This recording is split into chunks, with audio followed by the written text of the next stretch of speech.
하나님 말씀 봅니다. 신약 마태복음 11장 1절에서 6절 말씀입니다. 신약 성경 마태복음 11장 1절에서 6절 말씀 제가 읽어드립니다. 예수께서 12제자에게 명하시기를 마치시고 이에 저희 여러 동네에서 가르치시며 전도하시려고 거기를 떠나가시니라. 요한이 옥에서 그리스도 하시니를 듣고 제자들을 보내어 예수께 여짜오되 오실 그이가 당신이 오니이까 우리가 다른 일을 기다리오리이까. 예수께서 대답하여 가라사대 너희가 가서 듣고 보는 것을 요한에게 고하되 소경이 보며 안진뱅이가 걸으며 문둥이가 깨끗함을 받으며 귀머거리가 들으며 죽은 자가 살아나며 가난한 자에게 복음이 전파된다 하라. 누구든지 나를 인하여 실족하지 아니하는 자는 복이 있도다 하시니라. 아멘. 마태복음 11번째 강의입니다. 오실 그이가 당신 맞습니까? 세례 요한의 절박한 물음입니다. 죽기 전에 물었던 마지막 질문. 인생에 아무것도 보이지 않을 때, 심지어 주님도 전혀 보이지 않을 때 거대한 거목 세례 요한이 부르짖었던 이 물음, 우리 동일한 물음으로 우리도 품으면서 이제 주신 하나님의 은혜를 받아 누리길 소망합니다. 여러분, 어두운 밤이 오면 어떻게 됩니까? 지금 우리가 밤 시간에 예배를 드리고 있잖아요. 이 밤이 그냥 계속될 것처럼 보입니다. 그렇지만 어김없이 새벽은 찾아옵니다. 밝은 아침이 밝아옵니다. 제가 참 좋아하는 말씀 중에 시편 30편 5절에 이런 말씀이 있습니다. 저녁에는 울음이 기습할지라도 아침에는 기쁨이 오리로다. 또 다른 시편 126편 5절 6절 이렇게 말합니다. 눈물을 흘리며 씨를 뿌리는 자는 기쁨으로 거두리로다. 울며 씨를 뿌리러 나가는 자는 정녕 기쁨으로 그 단을 가지고 돌아오리로다. 오늘 본문의 민족의 가장 어두운 역사의 한복판에서 한 줄기 소망의 빛에 대해 증거했던 한 인물에 관한 이야기가 등장합니다. 바로 세례 요한입니다. 원래 이름은 요한입니다. 그가 요단강에 세례를 주었다고 해서 앞에 세례라는 말을 더 붙여가지고 세례 요한, John the Baptist라고 부릅니다. 아신 대로 예수님은 6개월 먼 세상에 태어났고요. 예수님과는 사촌지간입니다. 예수님을 위해 광야에서 외치면서 메시아 예수님의 길을 미리 닦아놓은 사람이 세례 요한입니다. 굉장한 일을 했죠. 세례 요한이 제자들과 함께 있을 때 예수님이 지나가신 걸 보고 이렇게 증거해서 보라! 하나님의 어린 양이로다. 그렇습니다. 예수 그리스도 하나님의 어린 양입니다. 좀 더 구체적으로 설명하면 이렇게 됩니다. 예수 그리스도 죄악으로 얼룩진 세상을 위해 희생제물이 되시려고 이 땅에 보냄을 받은 어린 양. 그가 십자가에 죽으심으로 우리에게 생명이 되셨습니다. 예수님께 세례를 베풀면서 요한은 또 이렇게 증거했습니다. 이분이 바로 내 뒤에 오시는 그분이시다. 나는 그분의 신발끈 매기도 종은 신발라도 매는데 난 종보다 더 못한 존재다. 신발끈 매기도 감당할 만한 그런 주제가 안 된다라고 그렇게 선포했습니다. 그리고 이제 내 시대는 물러간다. 예수님의 새로운 시대가 올 것이다라고 요한은 이렇게 분명히 고백했습니다. 그는 흥하여야 되겠고 나는 쇠하여야 되리라. He must increase, I must decrease. 요한의 고백 중에 백미라고 할 수 있습니다. 최고의 고백입니다. 이 정도로 확실하게 요한은 자신의 뒤를 이어서 소망과 생명 그리고 구원의 빛으로 어두운 세상을 환하게 밝혀주실 예수 그리스도의 새로운 시대를 증거한 사람이었습니다. 요한이 없지요. 그랬던 것 참으로 우리 모두를 당황하게 만드는 그런 행동을 하게 됩니다. 속된 말로 우리 모두를 멘탈 붕괴에 빠지게 만드는 어이없는 그런 장면을 연출해 됩니다. 이분이 메시아다. 이분이 구원과 소망의 아침을 몰고 새 시대를 여시는 분이다. 나는 그분이 흥하는 걸 보고 나는 서서히 무대에서 퇴장하면 된다 라고 선언했던 그가 오늘 본문에서 하는 그 고백을 들어보십시오. 오실 그 이가 당신입니까? 무슨 말이에요? 당신이 메시아 만나는 거죠. 문자 그대로 최고의 고백에서 저 나락으로 떨어지는 고백으로 순식간에 떨어집니다.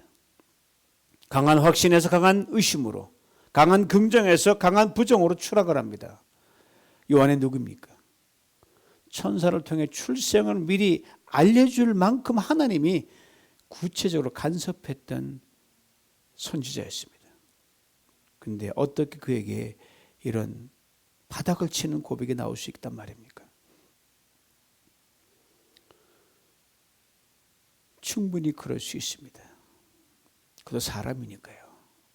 이것이 바로 인간의 연약함이라는 것을 그의 고백하고 다시금 우리는 절실하게 깨닫게 됩니다. 그렇다면 여기서 우리는 고민하게 됩니다. 이런 질문을 던지게 됩니다. 요한이 왜 그랬을까? 무슨 이유가 있었을까? 소극적인 이유와 적극적인 이유를 찾아볼 수 있어요. 소극적인 이유로만 하면 세례 요한의 편에서 긍정적으로 보는 해석이에요. 즉 세례 요한이 자기는 메시아를 확실히 믿는데 이 제자들이 도무지 안 믿는 거예요. 그래서 예수님 메시아임을 분명히 보여주기 위해서 가서 확인해 봐라 이놈들아. 백문이 불여일견해 봐라. 예수님이 보냈다는 거죠. 요한은 당시 감옥에 있었습니다. 지금 예수님이 감옥 밖 세상에서 하고 있는 일들을 요한은 감옥에서 실시간으로 듣고 있습니다. 요한의 제자들이 예수님이 하신 수많은 일들을 보면서 그러니까 보통 사람이 아니라는 것을 알고 있었습니다. 이를 통해 요한은 물론 자신들이 기다리고 있는 메시아일 수 있다는 생각을 분명히 가지고 있었단 말이에요. 요한의 제자들은 직접 가서 받고 요한은 사촌관이니까 늘 함께 있었으니까 귀로 듣고 있습니다.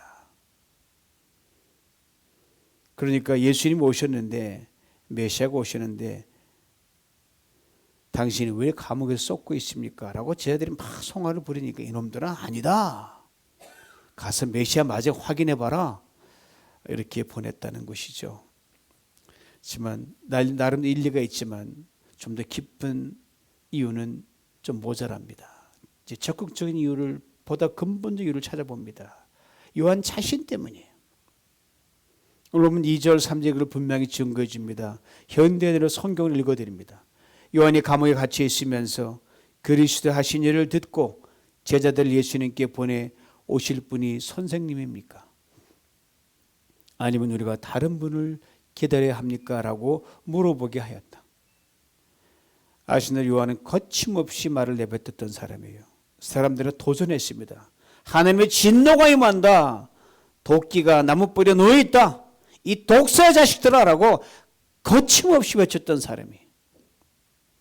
그리고 굉장한 민족주의자였습니다. 그렇게 비록 자신은 이렇게 감옥에 갇혀 있지만 제자들을 통해 듣고 싶은 예수님의 소식이 있었어요. 즉 다음과 같은 힘 있는 메시아의 소식이었습니다. 이런 거죠. 나의 군사들이 몰려들고 있다. 로마 정부의 총본사인 가이사라는 이제 곧 함락될 것이다. 원수 악인들을 싹 쓸어버리고 진정한 내가 메시아를 세우겠다. 이 소식을 듣고 싶었어요. 세례 요한이. 요한이 기대었습니다. 근데 로마는 여전히 그대로 강한 거예요. 유대를 다스리는 헤롯왕 못된 형 여전히 건재한 겁니다. 게다가 지금 요한이 감옥에 갇혀 있는 감옥은 왕궁 지하에 있는 별실 동굴 감옥이었는데 거기서 헤롯은 자주 잔치를 벌이기 일쑤였어요. 헤롯 자기 동생의 부인을 빼앗은 것을 두고 요한이 정면으로 저했거든요. 어떻게 인간의 탈을 쓰고 그럴 수 있겠느냐. 그러다 잡혀가지고 옥에 갇히게 된 거예요. 근데 바로 지하 감옥에서 위에서 쿵쿵탕탕거리는 이 온갖 풍악 소리, 연애 소리를 들으니까 속이 들끓는 거예요. 자기는 그냥 감옥에 갇혀서 꼼짝없이 고독한 시간을 보내는 겁니다. 여러분 세례 요한이라면 얼마나 속상하겠어요. 감옥에 들어가서 벌을 받아도 마땅한 저렇게 잘 먹고 매일매일 잔치를 하고 있는 겁니다. 곰곰이 생각해 보니 예수님 앞길을 준비하느라 연일 광야에 자기는 외쳤을 거예요. 자기 할 일을 정말 충성을 다해서 했습니다. 하나님께 돌아오려고 주님이 원하시는 하나님의 의로운 일을 촉구하고 했을 뿐이에요. 헤롯 왕이 사람으로서는 정말 할 수 없는 하지 말을 못된 짓을 했기 때문에 마땅히 의로운 말을 지적했을 뿐입니다. 그런데 억울하게 감옥에 갇혀 있는 거예요. 이렇게 세월을 그냥 흘러가려고 보내려고 하니까 너무너무 답답하고 속이 타는 겁니다. 게다가 메시아라고 하는 분이 오셨는데 자신은 여전히 고통 가운데 있는 겁니다. 감옥 문은 굳게 닫혀 있습니다. 제자들을 보내어 이렇게 자기 괴로움을 토해내는 질문하는 겁니다. 오실 그 이가 당신입니까? 아니면 우리가 다른 사람을 기다려야 합니까? 얼마나 심각한 고민인지 몰라요. 여러분, 기대가 크면 실망도 크다 그러잖아요. 오실 그가 당신입니까? 라고 한 요한의 무릎은요, 바로 예수님께 대실망했다는 거예요. 하나님께 실망했다는 말입니다. 필립 얀시의 하나님 당신께 실망했습니다라는 그런 조서가 있습니다. 그 책 앞부분에 하나님께 실망한 사람들의 이야기들이 쭉 실려 있는데 그 중에 페루 선교사님의 사연이 들어 있습니다. 그에게 6개월 된 아들이 있었는데 오늘 갑자기 구토와 설사라고 난리가 난 거예요. 그러다 죽었습니다. 이 젊은 선교사는 크게 좌절하고 말았습니다. 아이를 땅에 묻고 커다란 돌 하나를 주어서 아들의 무덤을 표시하기 위해서 그 깨진 돌쪽을 한데 모아놨습니다. 그 아들 무덤 나무를 한 그루 심어놨어요. 그 하루 중 가장 무더울 때가 되면 다른 사람들 그늘을 찾지만 그는 강으로 걸어가서 나무에 줄 물을 퍼왔으면 애가 얼마나 목이 탈까. 이미 죽었는데도 나무 옆에 한참을 서 있곤 했습니다. 뜨거운 적도의 태양으로부터 나무를 보호하는 것처럼 자신의 몸으로 시원한 그림자를 아이 무덤에 이렇게 쭉 만들어줬습니다. 다른 선교사들이 많이 찾아와서 또 성도를 찾아오고 원주민이 찾아와서 많이 위로했지만 소용이 없는 거예요. 선교사님은 결국 병으로 몸져 누웠습니다. 정신도 희미해졌고 본인도 설사가 계속되는 그런 병에 걸립니다. 병원으로 옮겼지만 어떤 약도 효과가 없었습니다. 그는 하나님의 불공평 때문에 심히 갈등했습니다. 하나님을 섬기고 하나님 나라를 확장시키기 위해 이 정글로 가족을 데려왔지 않은가? 근데 나에게 주어진 보상은 이게 뭔가? 우리 아무 잘못도 없는 어린아이만 죽고 말았지 않은가? 하나님께 헌신한 대가가 겨우 이것이란 말인가라고 하는 그 물음이 그를 떠나지 않았습니다. 그리고는 하나님이 자신의 고통을 함께 나누신다는 것을 믿을 수가 없어서 무심한 하나님을 대신해서 직접 아들의 고통을 자신의 몸에 지니기 위해 하나님 못하지만 내 아들 고통은 내가 당하겠다. 햇볕이 강한 한낮토해가 오면 스스로 그 아들의 무덤 위에 그림자를 만들어주곤 했습니다. 이 선교사님 이야기 끝에서 필립 얀시는 위기와 고난에 처한 신앙인의 그 실존에 대해서 이렇게 질문을 던집니다. 하나님께 대해 실망하지 않는 사람이 있다면 그는 분명 무신론자라고 생각한다. 무신론자는 하나님께 아무것도 기대하지 않기 때문에 아무것도 받는 게 없다. 그러나 하나님께 자신의 삶을 바친 믿음의 사람은 본능적으로 그분께 무언가를 기대한다. 그러면 그 기대가 잘못된 것이란 말인가? 그렇습니다. 얀 씨의 질문은 우리 모두의 질문입니다. 나가 오실 그이가 당신입니까? 라는 세례 요한의 물음, 하나님께 헌신한 때 고작 이것뿐인가라는 페루 선교사의 물음도 우리 모두가 여전히 던지고 있는 오늘의 현실의 물음들입니다. 해석을 내리고 답을 찾기 어려운 수많은 인생의 문제와 고난 가운데서 그것이 끊임없이 이어져 내려옵니다. 감옥에 갇혀 있는 세례요한에게 세상은 돌아가는 것이 이건 영 못마땅해. 이처럼 불공평한 거 없는 거예요. 아니 좀처럼 개선될 기미 조차 보이지 않습니다. 공평하신 하나님이시라면, 일하시는 하나님이시라면, 찾아오시는 하나님이시라면 이래서는 안 되지 않는가라는 생각이 떠나질 않습니다. 그래서 급기야 제자들을 보내 직접 이렇게 묻습니다. 오실 그이가 당신입니까? 아니 왜 다른 일을 기다려야 하는 겁니까? 요한의 제자들이 이 질문을 안고 물으러 오는 그 시간에 참으로 공교롭게도요. 거기선 수많은 병자들이 몰려드는 그 상황이었고 예수님 저들을 고쳐주는 기적이 막 일어나는 거예요. 이것도 제자들이 보고 있는 겁니다. 그로 당신을 찾아 묻는 요한의 제자들에게 주님이 이렇게 말씀하십니다. 너희가 지금 보고 듣는 것을 감옥에 있는 너희 스승 요한에게 말해주거라. 눈먼 사람을 다시 보고 다리 저는 사람이 걷고 나병 환자가 깨끗해지고 흉한 사람이 듣고 죽은 사람이 살아나고 가난한 사람의 복음을 듣는다. 무슨 말입니까? 너가 감옥에 있다고 복음이 멈춘 것이 아니라는 거예요. 너가 감옥에 있어도 감옥 밖 세상에는 기적이 일어나고 있다. 너에게 아무런 보상과 돌아오는 것이 없어. 누군가가 병이 낫고 능력을 경험하고 하나님 은혜를 누리고 있다 이 말입니다. 사랑하는 성도 여러분, 질병에서 나아야만 기적이 아닙니다. 지금 건강에 사는 것 자체가 기적입니다. 고통에서 벗어나는 것만 기적이 아닙니다. 지금 평안한 주에 거하는 것도 곧 기적입니다. 눈먼 사람은 떠지는 것만 기적이 아닙니다. 늘 눈을 뜨고 볼 수 있는 것도 곧 기적입니다. 내가 경험하지 못한 기적을 동경하기보다 지금 내가 누리고 있는 기적을 볼 수 있어야 합니다. 내게 일어나지 않은 기적을 보고 절망하고 실망하기보다는 이미 내가 누리고 있는 그 은혜를 보고 기뻐할 수 있어야 합니다. 이제 떠나는 요한의 제자들에게 주님이 마지막에 이렇게 말씀하십니다. 뒷모습 보고 말았는지 정면 말하는지 모르지만 마지막 이 말씀하시는 거예요. 누구든지 나를 인하여 실족하지 아니하는 자는 복이 있다고 그렇게 말해줘라. 나를 의심하지 않는 사람이 행복하다 이 말씀입니다. 나 때문에 실망하지 않는 사람이 복이 있다 이 말입니다.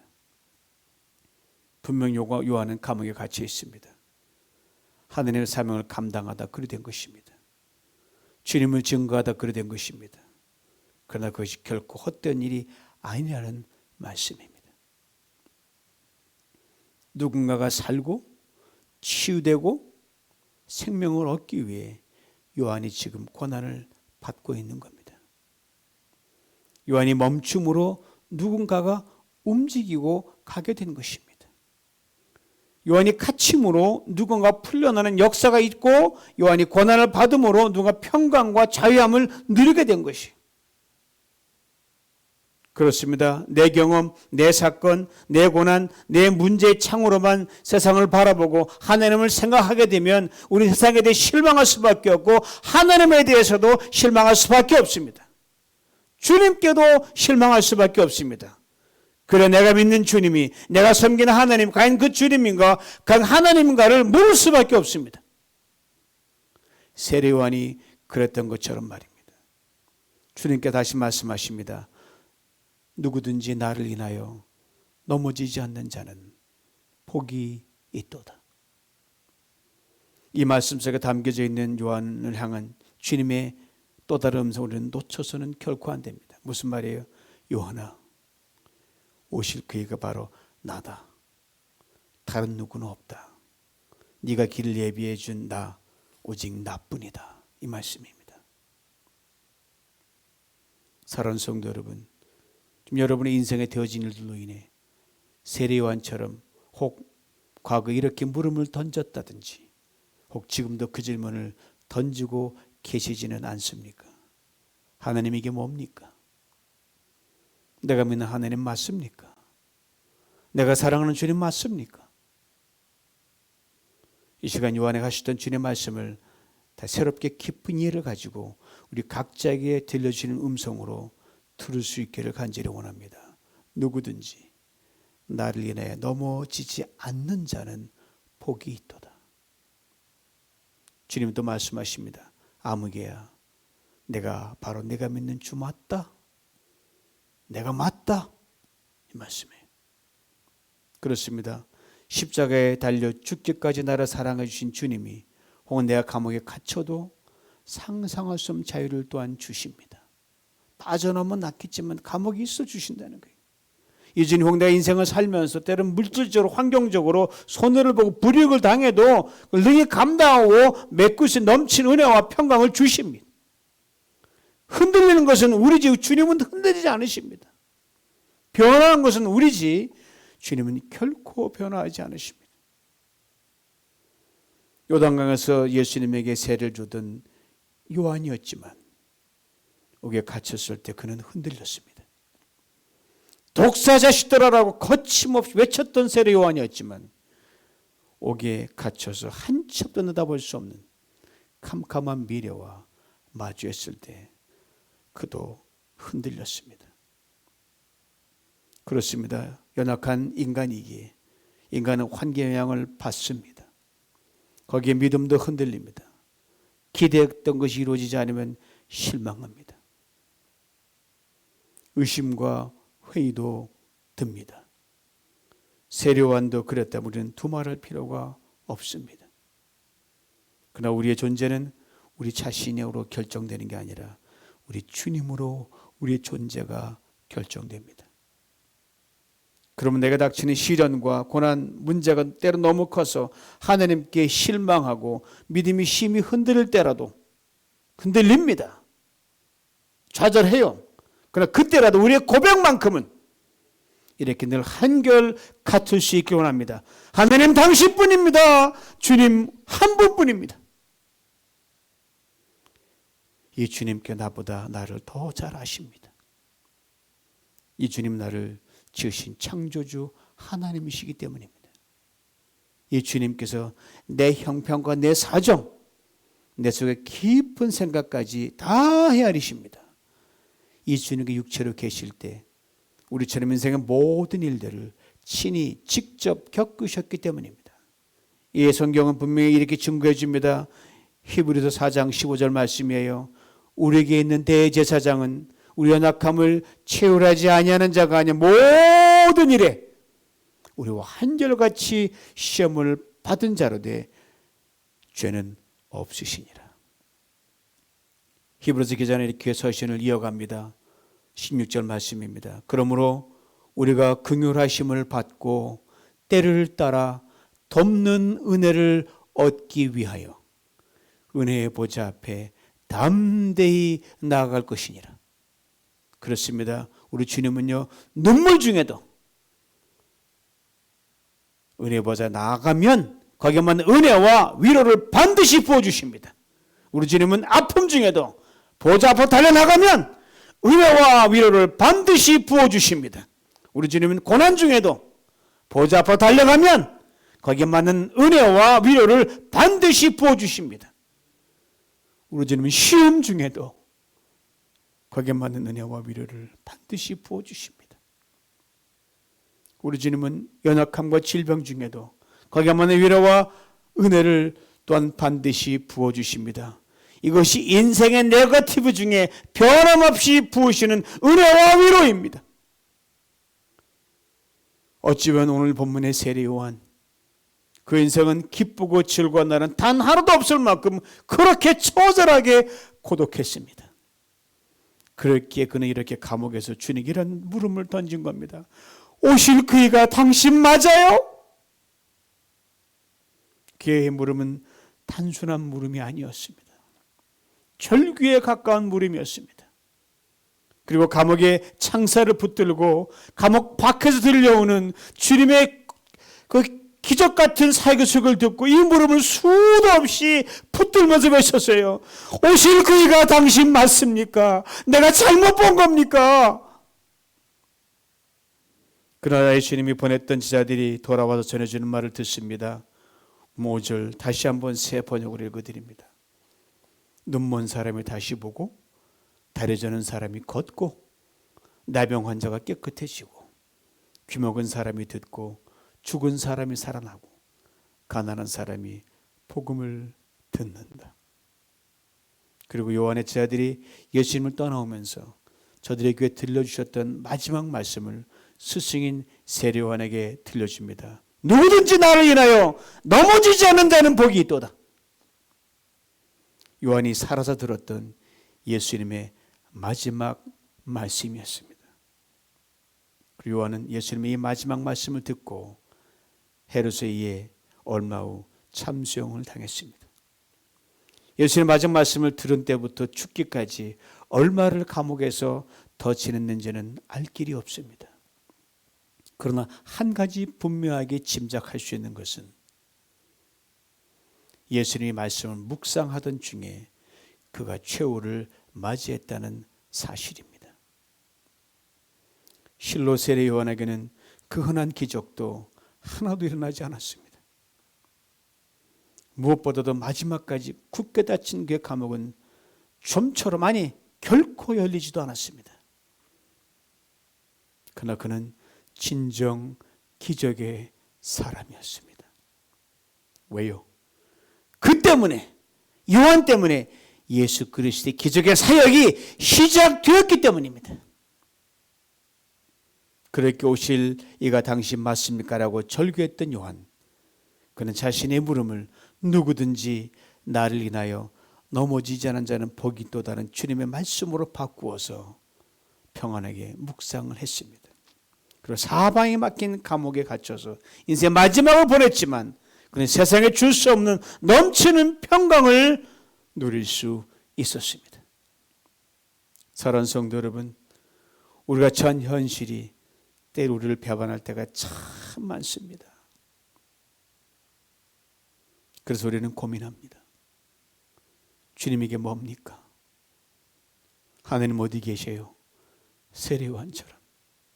그러나 주님은 우리를 결코 실망시키지 않으십니다. 이 주님을 향한 우리의 고백을 다시 새롭게 할 수 있기를 원합니다. 누구든지 나를 인하여 넘어지지 않는 자는 복이 있다. 이 말씀을 그대로 믿고 현실이 아무리 힘들고 어려워도 요지경같이 막 굴러가더라도 우리 이렇게 믿음의 고백을 하며 나갈 수 있기를 원합니다. 한번 따라 보실래요? 주님, 어떤 일이 일어나더라도 어떤 상황에서도 내가 지금까지 믿고 의지했던 주님은 변함없는 나의 주님이십니다. 이 주님께서 오래전 이사야 선지자를 통해서 이렇게 분명하게 말씀하셨어요. 두려워 말라, 내가 너와 함께함이라. 놀라지 말라, 나는 네 하나님 됨이니라. 내가 너를 굳세게 하리라. 참으로 너를 도와주리라. 참으로 나의 의로운 손으로 너를 붙들리라. 이 주님께서 이 밤에 여러분에게 꼭 필요한 위로를 주실 줄 믿습니다. 이 주님께서 이 밤에 우리에게 꼭 필요한 평강을 주실 줄 믿습니다. 이 주님께서 이 밤에 우리에게 꼭 필요한 회복과 힘과 용기를 주실 줄 믿습니다. 이 주님께서 이 밤에 우리 영과 혼과 육을 새롭게 할 줄 믿습니다. 오실이가 당신이십니까? 당신 맞습니까? 인생 한가상에서 부르짖는 우리 모두의 절규입니다. 주님 말씀하십니다. 나를 인하여 넘어지지 않는 자는 복이 있다. 이 주님이 이후에 이렇게 말씀하셨습니다. 볼지어다 내가 세상 끝날까지 항상 너희와 함께 있으리라. 여러분, 주님이 함께 하시면 그 순간 그 상황은 여러분 기적인 줄 믿습니다. 이 밤에 은혜를 풍성히 받아 누리시길 주님의 이름으로 축원합니다. 기도하겠습니다. 함께 기도합니다. 하나님, 내 상황 속에서 편안할 때 몰랐지만 어려울 땐 주님이 안 계신 것 같아요. 주님이 저 멀리 있는 것 같아요. 세례요한처럼 주님 당신 맞습니까? 우리가 외치기도 합니다. 이 밤에 주님 그 외침 속에서 주님 흔들리지 않은 믿음으로 경고를 붙들어 주시옵소서. 우리 함께 기도하며 이 믿음 회복할 수 있기 원합니다. 기도합니다. 우리 아버지님 참으로 감사합니다. 하나님 믿음의 고장 주님 오실 때 아버지 하나님 6개월 전에 먼저 와서 하나님 주의 길을 예비했던 세례요한도 마지막 인생 그 감옥 앞에서 캄캄함에서 그를 회의했고 고민했고 몸부림쳤습니다. 오시리가 당신 맞습니까? 라고 외쳤습니다. 주님 음성 들려주심으로 금성과 함께 죽음을 관통하는 아버지 신령을 살아갔습니다. 하나님 한 해가 바뀌었지만 이제 우리 앞에는 어두운 그늘이 우리를 덮고 많은 사건이 우리를 괴롭게 하고 눈만 떼면 힘든 일들이 우리 앞에 뉴스로 타이틀로 떨어집니다. 아버지 하나님 크고 작은 이 모든 사건 앞에서 여전히 믿음이 흔들립니다. 회의합니다. 하나님 주 앞에 부르짖습니다. 우리의 약함을 나 긍휼하게 주시고 신실 하나님께서 나를 위하여 넘어져 복이 있다는 그 믿음 우리 믿음으로 고백하고 주님 내가 힘들지만 당신 맞습니다 고백합니다. 지금 나 흔들리지만 주님 의지 주님 변함없습니다 고백하는 믿음의 신실한 우리들에게 만들어 주시고 하나님 그 어려운 가운데서 힘든 가운데서 여전히 주님 우리 함께 하신 기적을 보며 당당히 승리할 수 있도록 축복하여 주시옵소서. 주님 말씀 우리 위로하시고 은총을 나누어 주시옵소서. 주님 감사합니다.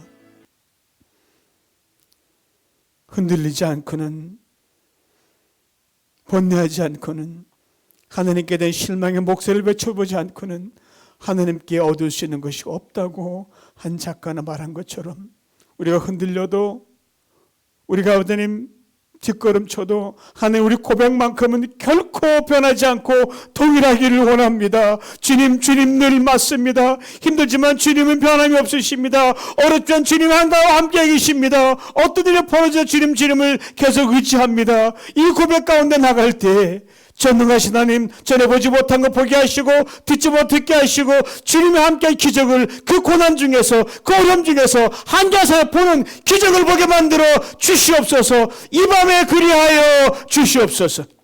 예수님의 이름으로 기도하옵나이다. 아멘.